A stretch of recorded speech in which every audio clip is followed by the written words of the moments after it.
We're back again, viewers. This is Team APS with a new video for you guys. Last time we gave you the 5 archetypes from Code of the Duelist that we're most excited about. Vendrick. This time, it's just 5 cards that you should pick up from the set. Not really belonging to any particular archetypes. We've got a lot of variety here. Yeah, we got commons, There's some supers, secrets. The first card, Heavy Storm Duster.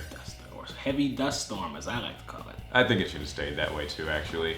Heavy Dust Storm, it's a trap, and you just destroy 2 spell and traps in the field. But you can't use your battle phase the turn you activate it. But it's also a simple and clean effect, no cost. Yeah, so I'm really interested in seeing where this card goes because you can actually circumvent the kind of cost that it has by using it in your opponent's turn, especially in their end phase. And unlike Twin Twisters, there's no discard or really anything involved, and unlike MST, you're just destroying 2 for the price of 1. Yep.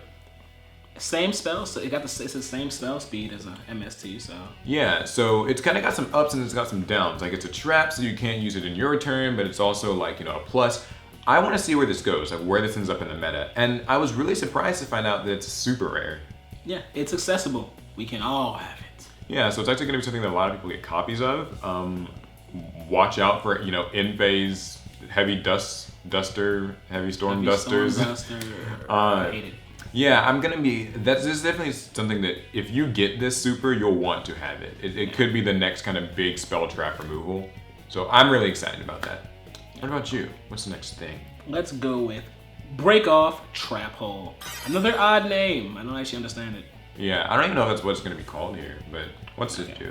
So when a link monster is link summoned, when a link monster is link summoned, destroy all monsters on the field that are not linked. That's one of the more unique things I didn't expect to see in a trap hole, and not this early in link format. Like, this is a powerful little card.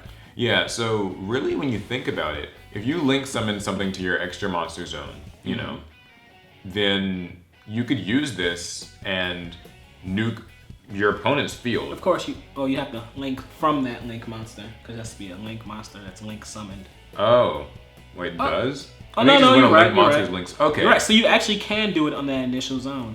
And what's cool too is if your opponent does a link summon, then you could also use this on them and destroy everything on their field. If you don't have anything on your field, you don't lose anything. That's true. It's actually pretty cool.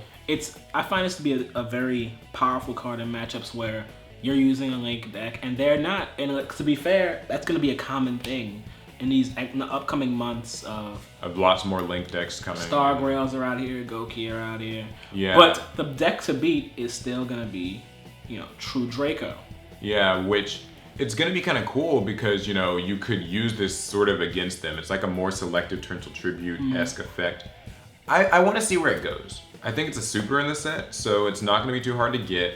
I think when, you know, like more link deck dittos start happening, then there's going to be a lot of dynamics involving this card. Oh, that's going to be annoying. And if it does translate to being a trap hole here in the States, then it's even searchable by like Traptrix, Remelio, and stuff. So. Hey, we can't forget about Rafflesia. I don't really know.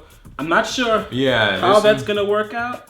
Wait, unless you're in a matchup where maybe you don't play links, but you have this card and a Rafflesia, you first turn it, and then you just kind of laugh maniacally as the link player tries to do something.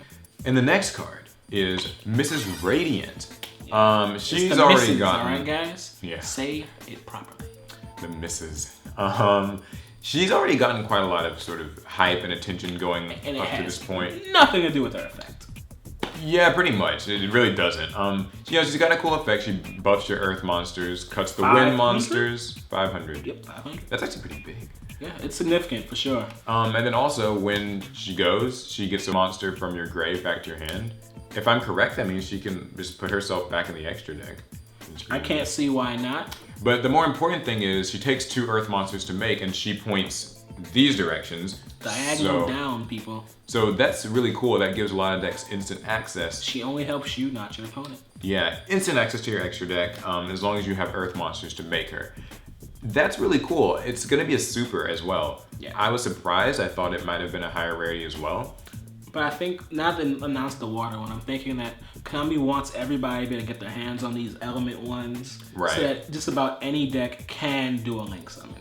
Yeah, and so it seems like we're gonna pretty much just get every element going forward. Mrs. Gradient is cool though because Earth is kind of the most common of just basic, like, you know, basic decks tend to be Earth, right? There's plenty of like decent Earth-based decks and monsters that can. Yeah, so this is like an easy one-way ticket to links, and plus it works with your scapegoat tokens, you know. Stray Lambs. Yeah, they're all Earth monsters, so it's really easy to make this. I'm kind of thinking that this, in the early Link days, will be the go-to thing. And there might even be like a Link 2 toolbox of sorts, kind of like how like Z's had the rank 4 toolbox. And we all love that. Yeah. I mean, hey. And then our next card is Rescue Ferret. Yeah, this one's looking pretty crazy, actually. Now, I have to mention, I guess you can't just pick up Rescue Ferret, you should also pick up the spell. Yeah. Emerging Emergency Rescued Rescue. That is not its name, is it? That's its name. Jesus! Emerging Emergency Rescued Rescue. Try saying that 5 times fast. Okay. Yeah, so Rescue Ferret has actually a pretty strong effect. You can shuffle it back into your deck, which is... Yeah, it's completely different from tributing it or sending it to the grave. It's going back into that. It can be used again, people. Yeah, and you get to summon monsters from your deck whose total levels equal 6. So that's a 3 and a 3. That could be like a 1 and a 5. A 4 and a 2. Yeah, so, and it could even be like 3 2s. Because you can summon as many from your deck as possible as long as their levels equal 6, but they have to go into linked zones that you have. Hey, isn't that pretty cool for those beast decks? Those like baby raccoons or something like that? Yeah, you could. You could summon like, yeah, they use a lot of 2s and some 1s. In theory, you could get like up to 4 monsters, but I don't think that would actually ever really... Yeah, because you're gonna need to have the linked spots available. So. Yeah, so I don't know, but the cool thing is you can summon free monsters from your deck. Their effects are negated, they die in the end phase, but obviously you're free to link them. You're free to sync them. Link, sync, Xyz, whatever. Yeah, do all sorts of things. I think that this card is going to be powerful for the duration of the Link era. You know, when you just kind of consider like how a card that summons free things from the deck, right? Yeah. Now the problem, of course, is this card is not going to be cheap. No. Why is it, Paul? A secret rare. Secret. That means you might not even see it. Well, you know, you'll see it eventually, but the price might not be right.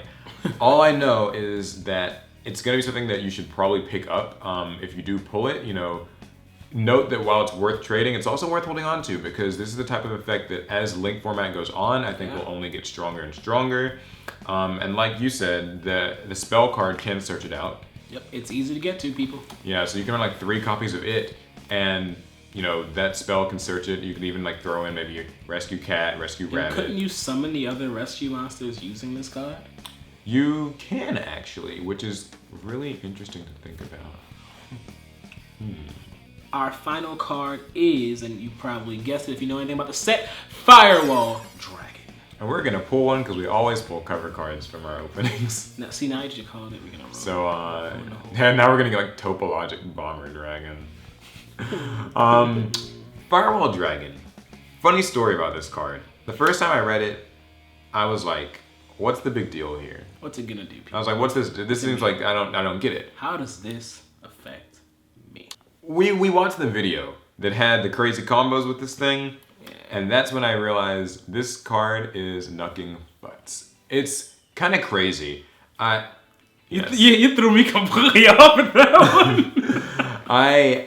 It's crazy what this thing can do. Like its first effect bounces cards, you know, from the grave or the field to the hand, based on how many things it's pointing to or linked to. So that could be up to 3. Is that the one that was that mutual link that is linked? It's just stuff that it's like pointing to. Okay.